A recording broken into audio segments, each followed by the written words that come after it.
kita berdoa. Ya Allah yang Maha Kasih, terangilah hati kami melalui firman-Mu yang kudus. Hadirkanlah kiranya firman dan roh-Mu di tengah-tengah persekutuan kami, sehingga kami mengerti kehendak Tuhan melalui firman yang hendak kami baca. Kiranya roh-Mu yang kudus menguasai pelayanan firman-Mu pada hari ini. Karuniakanlah kepadanya kemampuan dan kebijaksanaan sehingga ia sanggup menjadi penyalur berita firman.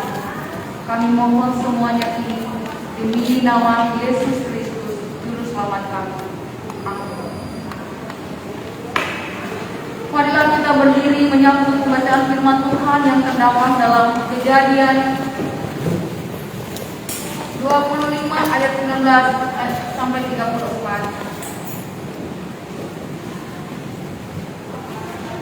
Esau dan Yakub, yang diberi judul Esau dan Yakub. Inilah riwayat keturunan Ishak, anak Abraham. Abraham memperanakan Ishak, dan Ishak berumur 40 tahun ketika anak Betuel, orang Aram dari padang Aram, saudara perempuan Laban orang Aram itu, diambilnya menjadi istrinya. Berdoalah Ishak kepada Tuhan untuk istrinya, sebab istrinya itu mandul. Tuhan mengabulkan doanya sehingga Ribka istrinya itu mengandung. Tetapi anaknya bertolak-tolakan di dalam rahimnya, dan ia berkata, "Jika demikian halnya, mengapa aku hidup?" Dan ia pergi meminta petunjuk kepada Tuhan.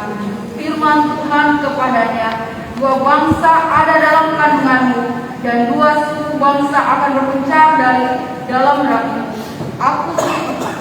Suku bangsa yang satu akan lebih kuat dari yang lain, dan anak yang tua akan menjadi hamba kepada anak yang muda. Setelah genap harinya untuk bersalin, memang anak kembar yang di dalam kandungannya, keluarlah yang pertama, warnanya merah, seluruh tubuhnya seperti jubah berbulu, sebab itu ia dinamai Esau.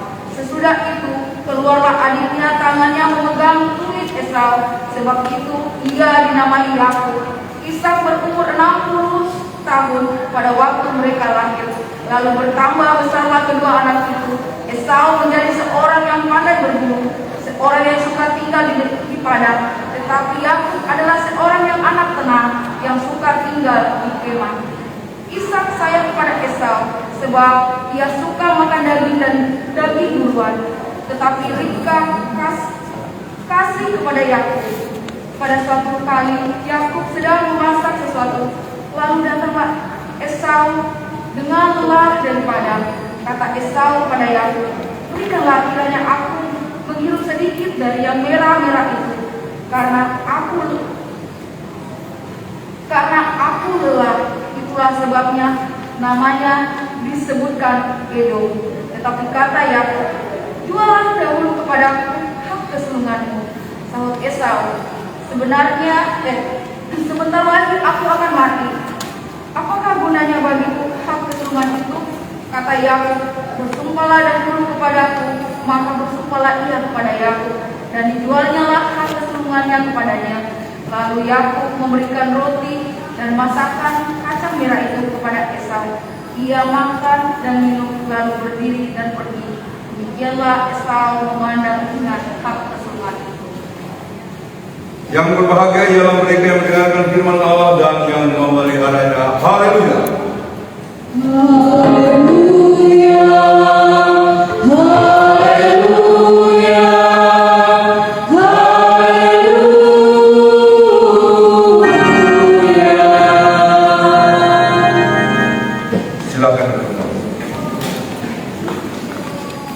Bapak Ibu Saudara, Salam.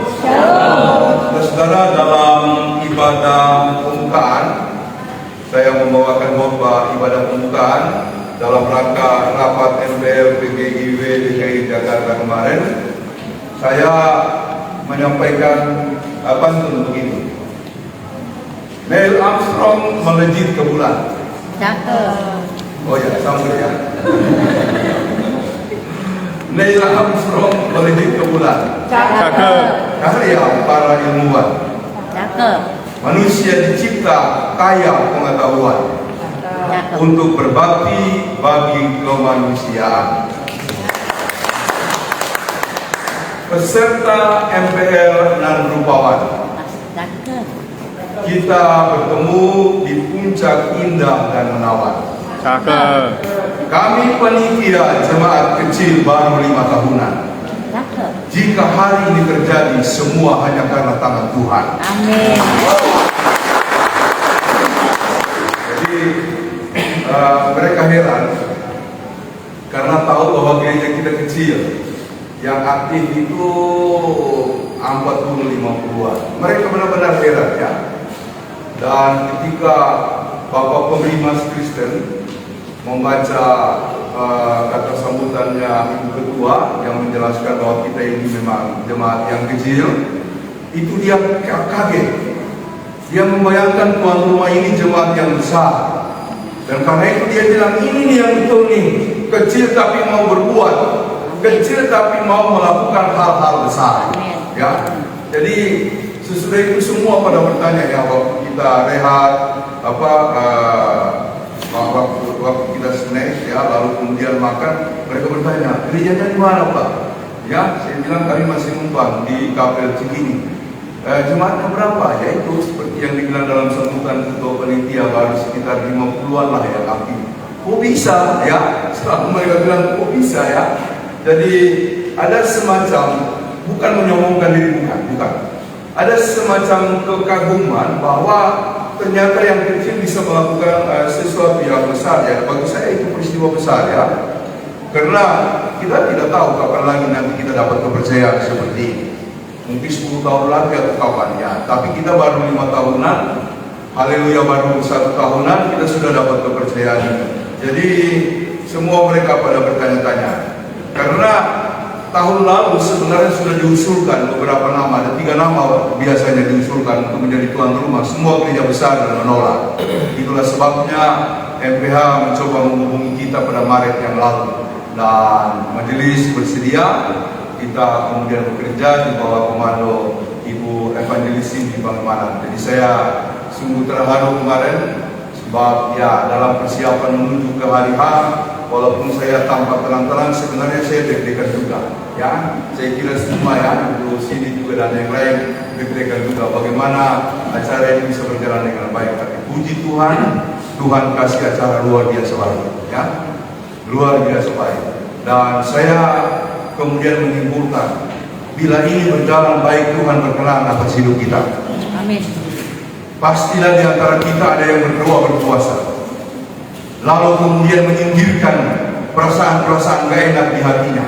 Karena kalau tidak, kita akan terganjal. Baiklah waktu kita menuju hari H maupun pada waktu pelaksanaan. Tapi semuanya berjalan dengan baik ya. Berjalan dengan sungguh sangat indah, sehingga MPH kemarin memanggil para panitia ya, lalu memberikan apresiasi. Terima kasih ya teman-teman pemuda yang berjuang begitu ya, dari pagi sampai malam terus menerus ya. Jadi terima kasih semuanya, untuk yang hadir maupun yang tidak dapat hadir dalam pekerjaan. Terima kasih kepada jemaat, dan saya akhirnya mengucap syukur secara pribadi, keluarga dan juga kita semua. Tuhan telah menunjukkan kasih-Nya kepada kita. Amin. Amin, bukan amin ya. Ya, kalau amin katanya kampanye ya. Kalau amin katanya kampanye. Jadi kita harus ikut orang-orang HKBP kalau bilang amin, amin ya. Ada amin? Amin. Saudara-saudara, lalu sesudah ini kita mau apa? Ya, ada yang bilang jangan dulu Pak, tahun 2024 ya. Kita istirahat dulu. Sebenarnya tidak boleh begitu, karena nanti akan Tuhan berikan perkara yang lebih besar. Ya. Barang siapa setia pada perkara-perkara kecil, dia akan setia pada perkara-perkara besar. Barang siapa setia pada hal-hal kecil, dia akan mendapat tanggung jawab besar. Ya. Jadi saya mengajak kita semua, tidak ada kata rehat, dan saya harap jangan ada yang bilang capek ya. Aduh capek saya, memang capek ya. Ya terus terang capek ya. Ibu Siti sampai marah-marah kepada Ibu Ros dan teman-teman. Masa Papin tidur di mana? Di ruang acara gitu ya, karena kita menunggu teman-teman yang masak alat pembayaran, Bira, Anggi dan teman-teman yang lain. Ya, jadi Mama Putri bilang, ayo pulang, jangan dulu, belum selesai dia tidur di kursi. Saya juga ketiduran di kursi sampai ngigau gitu ya. Saudara-saudara, ya tidak ada kata capek, ya. Baru mau pulang saya pikir bisa singgah di Cimuri atau di mana sudah ada yang nelpon. Kalau bisa mimpi ibadah nanti malam ya jam 7:30. Wah, terpaksa kita langsung pulang gitu ya. Sepulang. Terus tanggal 19 kemarin gereja dulu minta, salah satu gereja dulu minta latihan di rumah Pak Dewi tadi malam hadir dengan keluarga ya. Tidak boleh ada kata capek. Minggu depan di rumah rapat majelis lengkap ya. Siapa datang saja ya. Jangan cuma majelis ya. Kemudian nanti di sini datang, yang lain-lain datang ya. Nanti saya beli lagi pagi ya. Saya dengan Anggi kemarin subuh saya pergi dengan Anggi di mana? Di sana gitu ya. Nanti tanggal 25 datang saja ya. Sambil kita ngumpul-ngumpul ya. Ini tambah dari capek sampai lupa begitu ya. Oke, gak apa-apa. Saudara-saudara, habis itu ada parsau tahun ya, kami punya rukun orang Batak di Ciledug ya. Lalu kemudian ketua bilang, Papin bagaimana nanti di rumah Papin minggu berikut ya. Saya tanggal 2, saya bilang jangan tanggal 2 kami datang ya. Tanggal 1 dari hari Jumat datang saja ya. Pokoknya ada uang, nggak ada uang saya bilang datang saja, pasti Tuhan berkati. Sekali lagi ada amin. Amin. Saudara-saudara yang dikasih oleh Tuhan, kita fokus tahun depan untuk pembangunan mungkin ya. Itu bukan perkara kecil, itu juga besar ya. Kita akan fokus ke pembangunan. Jadi saya sudah bilang kemarin kepada peserta rapat MPR seluruh gereja-gereja yang ada di Jakarta, kami kecil sampai ada yang bilang, kenapa kita mau terima? Lebih bagus uang yang kita cari dalam rangka rapat MPR lebih bagus untuk pembangunan. Ya, saya bilang tenang saja. Kalau kita mau berkontribusi untuk gerakan Oikumene demi kebersamaan gereja-gereja di Jakarta, nanti akan mengalir berkat-berkat Oikumenis. Ya, saya bilang begitu. Akan mengalir. Saya bilang sama peserta, saya bilang, maksud saya kalau ada proposal pembangunan kami datang jangan ditolak gitu. Mereka hanya ketawa saja. Artinya sudah saya sampaikan ya, tinggal panitia pembangunan ya. Mau kerja berat, bayangkan ada 120 bahkan mungkin banyak sekali jemaat. Bukan cuma 120, karena yang hadir kemarin kan berkuota. Ya, sinode itu ada 72, di bawahnya banyak jemaat. HKBP ada berapa puluh, GPIB ada berapa puluh, tapi kuota.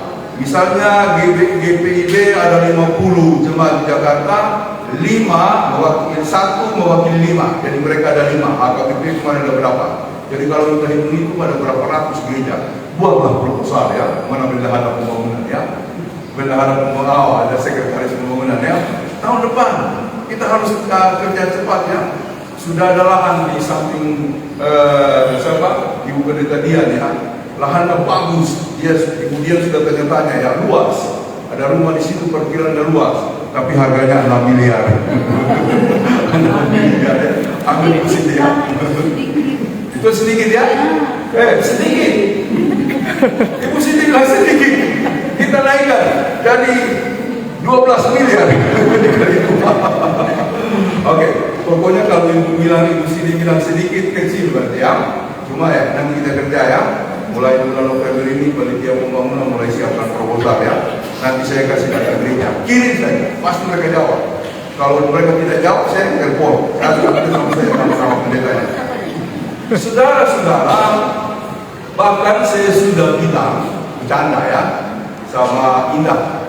Indah, kau nanti jadi ketua panitia sidang sinode GKST yang kemarin 46, lalu kemudian 2026 47, 2031 yang ke-48. Dari sekarang kita sudah rancang ya. Jadi saya bilang Indah, kau siap ya jadi ketua panitia sidang sinode ke-48 tahun 2031 ya. 2030. Dia bilang, wah Bang Ping, saya tidak mau, saya mau ke Paris. Saya tidak mau ke Paris ya. Pokoknya tidak ada cerita buat tahun 2031. Ada amin? Amin. Kalau sudah bilang amin, sidang sinode 2026 saya yang akan mengusulkan. Serta sidang sinode 2031 dilaksanakan di Jakarta. Pesertanya berapa? 1.500 orang. Ya, berapa M yang akan dicari? Sekitar 5M. Selesai pembangunan. Selesai pembangunan. Tapi jangan begitu berpikirnya, jangan selalu ke diri. Ketika kita, kemarin saya senang sekali ada seorang yang memberikan renungan. Ketika kita memikirkan orang banyak, maka Tuhan yang akan memperhatikan kita. Tuhan akan memperhatikan kita, begitu ya. Ya, supaya dari gereja yang kecil ini tumbuh besar suatu kehidupan gereja yang kuat. Jadi saya sedih sini ya, 2031 masih lama kan? Masih lama. Nanti SKS kita kerja 5 tahunan dan kita tawarkan kalau mereka mau. Karena begini, kasihan pendeta-pendeta kita ya. Jadi pendeta yang aktif sekarang itu ada 600 lebih, 605 yang aktif. Nah, sementara itu yang pensiun itu ada 100 lebih. Nah, itu nanti akan datang. Tambah lagi pendeta-pendeta GKST tapi dia bukan ketua jemaat. Nah, dikali lagi kalau misalnya 400 jemaat dikali 2 ketua dan bendahara, sekretaris dan bendahara. Jadi sudah berapa? Nanti akan hadir ya. Memang 1000 lebih nanti akan hadir. Nanti kita sewa asrama haji di Pondok Gede. Ya kan? Kita sewa asrama haji di Pondok Gede karena gereja Toraja lalu tahun lalu atau 2 tahun lalu mereka buat di asrama haji di Sudia, Makassar. Diprotes, masa kegiatan gereja dibuat di asrama haji? Marah-marah banyak orang. Kenapa tidak? Ya kan? Kenapa tidak? Jadi begitu konsepnya, tolong didoakan ya, supaya kita melaksanakan hal besar. Karena selagi Tuhan masih memberikan kesempatan, biarlah kita bisa berkontribusi. Saya percaya setiap langkah yang kita lakukan, pengorbanan Bapak Ibu tidak akan sia-sia, ya, tidak akan sia-sia. Ya, dirinya nanti jadi sekretaris ya. Kalau Indah buat jadi sekretaris ya, bendahara tetap saya. Bendahara bilang, Bapak kapan saya mau kawin? Ditahan di sini terus. Saudara-saudara, Tuhan itu memberkatinya luar biasa. Bukan cuma pada saat kita menjalani hidup, tetapi sejak dari kandungan ibu kita ketika kita jadi bakal baik. Karena tadi dikatakan di situ, dalam perut istrinya Ishak, dalam perut istrinya Ishak ya. Ya, dalam perut istrinya Ikram ada 2 janin yang akan menjadi 2 bangsa yang besar, gitu ya. Ya, jadi sebenarnya ini perlu kita refleksikan bahwa Tuhan itu memimpin kita dari sejak awal. Maksudnya kalau di dalam Mazmur dikatakan, aku memelihara engkau, menganyam katanya ya, aku menganyam engkau dari sejak kandungan ibumu, dari sejak kandungan ibumu. Saya dulu mengikuti kajian psikologis Islam, psikologi tapi dalam sudut pandang Islam. Jadi mereka mengatakan bahwa bagaimana kita mempola kehidupan pribadi bukan nanti setelah lahir, sejak dari dalam kandungan. Karenanya mereka ada doa-doa khusus, ada sikap-sikap khusus. Tidak hanya sekedar lalu kemudian mengandung, nunggu lahir baru dibuat selamatan begitu ya, atau dibuat doanya. Bukan, dari sejak ada informasi dari dokter, ibu sudah hamil, ya kan? Di sini ada Bumil ya, mana ibu Bumil kita? Oh, sana ada di belakang ya. Kita doakan ya, adiknya si Rafael akan menjadi bangsa yang besar ya, akan menjadi tokoh yang besar. Harus didoakan dari sekarang ya. Tentu juga kakaknya juga jadi bangsa yang besar ya. Jangan cuma ada lagi, mana lagi Bumil yang lain ya, ya. Ada Ibu Tanti, mana belum datang Ibu Tanti? Ada lagi mana mamanya Audrey ya? Oh, ada di luar ya. Kita doakan ya supaya dari kandungan mereka lahir bangsa yang besar ya. Tapi memang dari dalam harus doa khusus begitu ya. Jadi doa khusus, makanya tidak boleh berhenti untuk datang gereja, ya, supaya berkat yang mengalir bukan hanya kepada orang tuanya, juga kepada anak-anaknya. Saya sungguh senang ya dengan apa yang disebutkan di dalam Alkitab ini. Bagaimana Tuhan merancang kita dari sejak awal, ya. Jadi kita doakan supaya anak-anak kita jauh dari musibah, mara bahaya. Kondisi kadang-kadang memang tidak bersahabat, tapi kita terus berdoa ya. Kita terus berdoa karena setiap doa kita yang dipanjatkan dengan penuh iman akan melahirkan shalom ya, damai sejahtera. Shalom itu kita tidak bisa ciptakan. Ada dulu yang memberikan penjelasan kepada saya bahwa Tuhan itu Tuhan itu mengatur Pak setiap langkah kita, gerak-gerik kita. Saya bilang, maksud Bapak bagaimana? Iyalah, saya mau makan pakai saya mau makan pakai sendok apa? Mau pakai sendok Chinese atau mau pakai sendok kayu, itu Tuhan yang ngatur, ya kan? Bahkan dia bilang kalau saya melangkahkan kaki kiri duluan atau kanan duluan, Tuhan yang ngatur. Saya bilang enggak lah seperti itu Pak, tapi dia bertahan. Saya bilang tidak, kalau begitu namanya kita roboh. Tapi yang Tuhan lakukan untuk setiap anak-anaknya adalah memberi ruang yang disebut space shalom, space damai sejahtera. Jadi bergeraklah, bertindaklah, space-nya sudah diberikan. Dan space itu oleh ratapan disebutkan tidak berkesudahan kasih setia Tuhan, tidak habis-habis rahmatnya, selalu baru setiap hari. Itulah space shalom itu. Makanya bangun pagi langsung berdoa, katakan terima kasih Tuhan atas berkat hari ini. Jadi seperti saya kalau bawa Mio anjing di rumah, sebenarnya bukan saya yang bawa ya, istri saya dan mungkin kadang-kadang anjing juga. Jadi kalau kita bawa anjing kita, sudah pasti kita jamin dia aman. Lalu kemudian kita akan perhatikan ada ancaman atau tidak. Kalau ada anjing nakal, kalau misalnya dia akan disergap, lalu kemudian kita akan amankan, paling tidak kita akan gendong. Itulah space yang diberikan oleh Tuhan. Jadi kita doakan kita semua bebas dari mara bahaya, dari malapetaka. Amin. Ya, maaf ya walaupun kemarin saudara kita kemarin ada mengalami musibah begitu ya. Jadi minggu lalu Om Ola pulang ke rumah, buka bagasi, dia lupa bahwa di belakang itu ada kursi roda, ya. Jadi kursi rodanya jatuh terbalik, begitu ya. Kursi roda jatuh terbalik, bagian sudut yang tajam itu kena jari manis sebelah kanannya Om Ola ya, sehingga nyaris putus ya, Jadi padahal pakai sepatu, ya. Jadi sepatu sobek kena.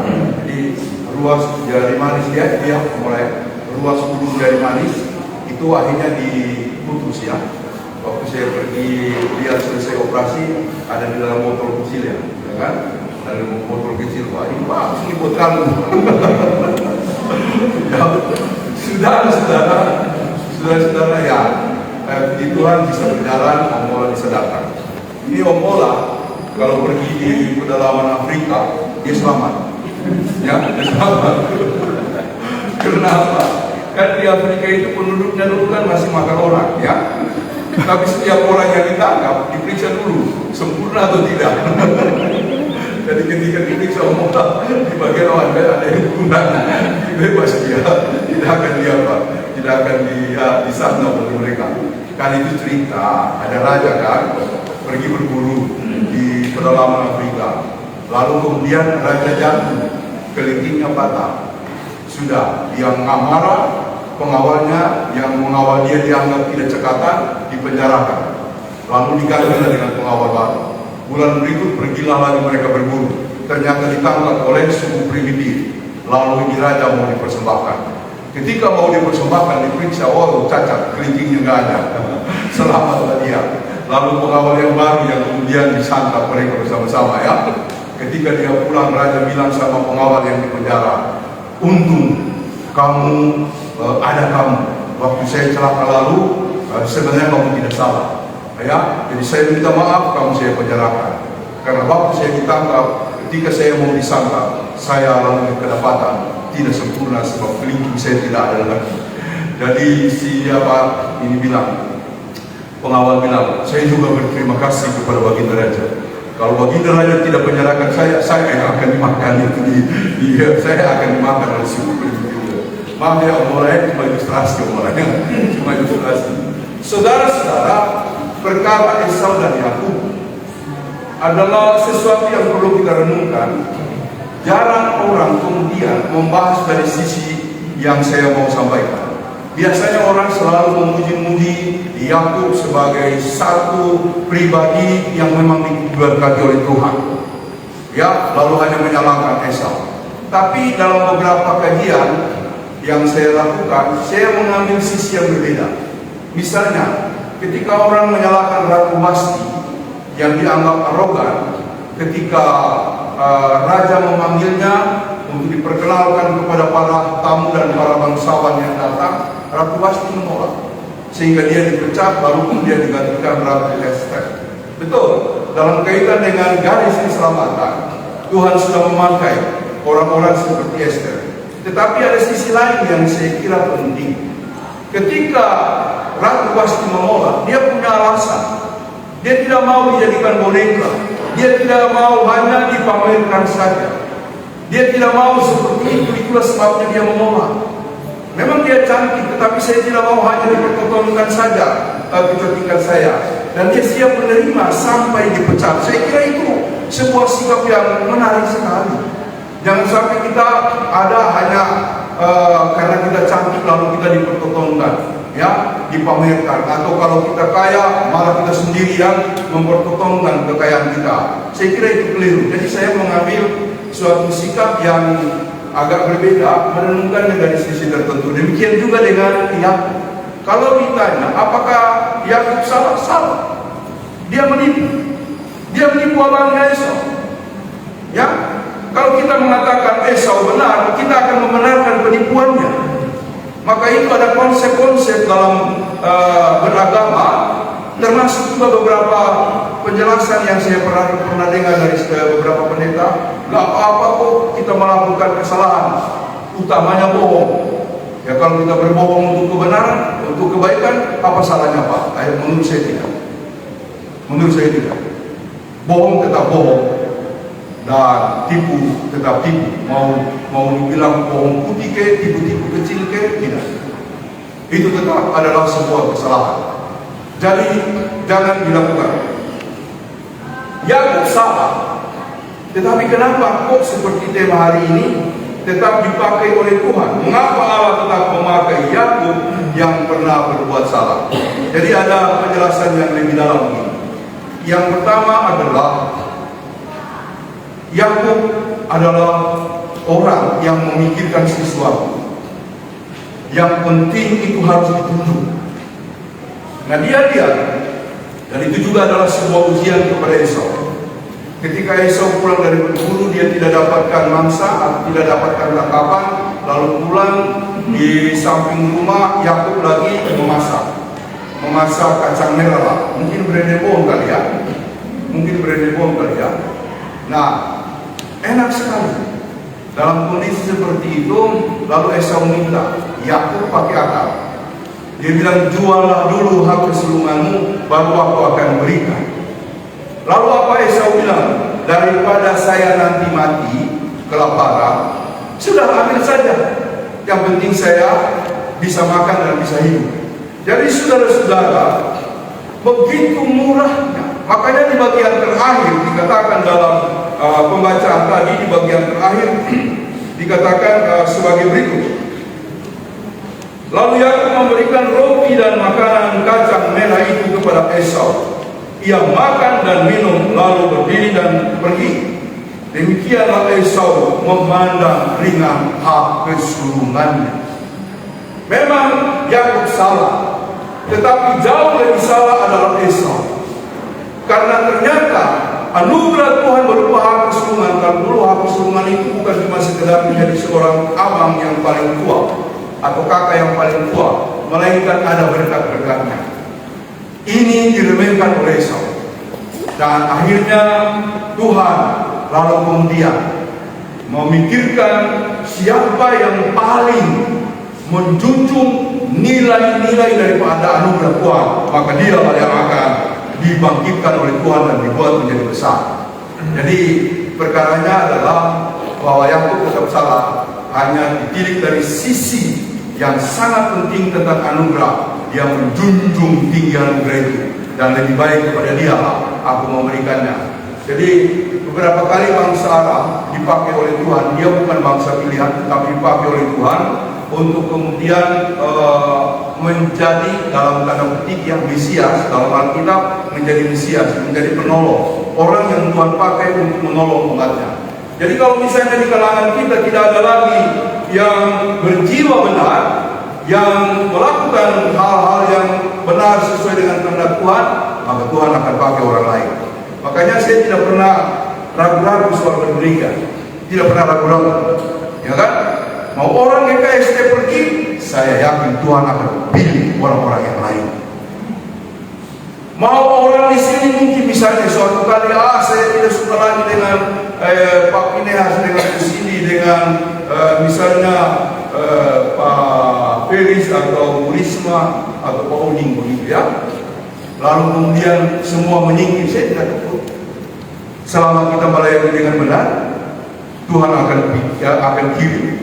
Ya, kalau orang GKST pergi semua, maka yang akan dikirim Tuhan adalah orang-orang Batak, ya, orang-orang Jawa, gitu ya, orang Jawa ya. Jadi GKST akan menjadi gereja Kristen Batak Protestan, ya. Sudah bukan GKST lagi ya. Karena kan saya pernah cerita dulu ya, di Rangkas Bitung saya pernah pergi melayani GKP, Gereja Pasundan. Itu 99,9% adalah orang Batak. Tinggal satu keluarga Sunda, padahal itu gereja Pasundan. Yang lucu itu kalau orang-orang Batak kan jadwalnya minggu pertama itu bahasa Sunda. Wah, jago-jago orang Batak itu berbahasa Sunda, hebat. Fasih mereka, cuma dialeknya kelihatan begitu ya, kelihatan banget itu dialeknya.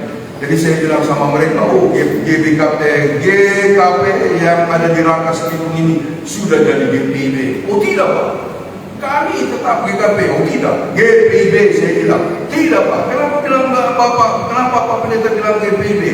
GPIB itu singkatan dari Gereja Pasundan Isi Batak. Dikira GPIB gereja yang disebutkan lagi. Jadi saudara-saudara, akhirnya saya tidak akan berpanjang-panjang, cuma ingin mengatakan, hargai kemurahan Tuhan. Kalau tidak, Tuhan akan ambil. Ya, kita sudah menjadi anak dan ahli waris kerajaan. Luar biasa.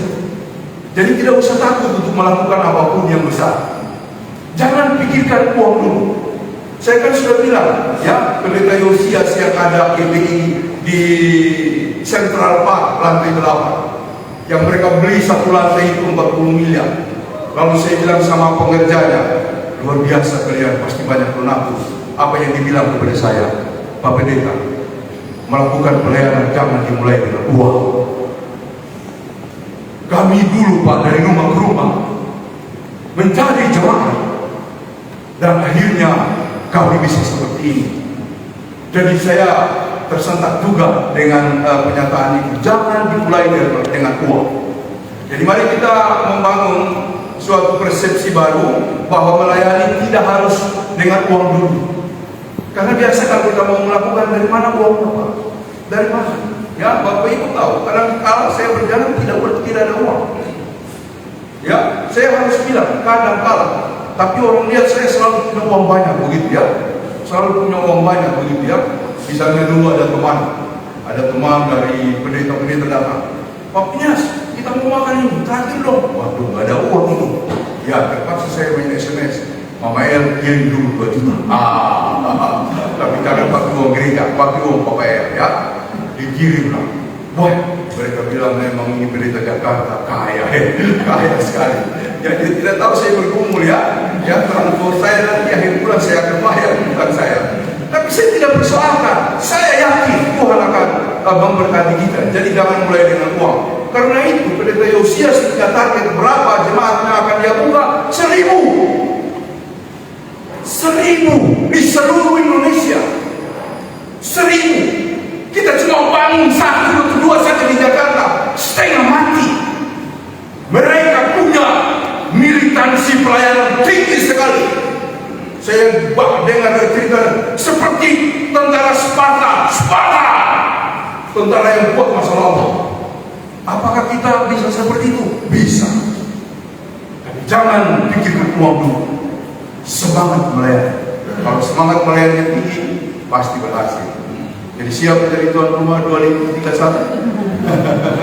untuk menjadi tuan rumah sidang sinode yang ke-48. Ada amin? Tuhan memberkati kita semuanya. Amin.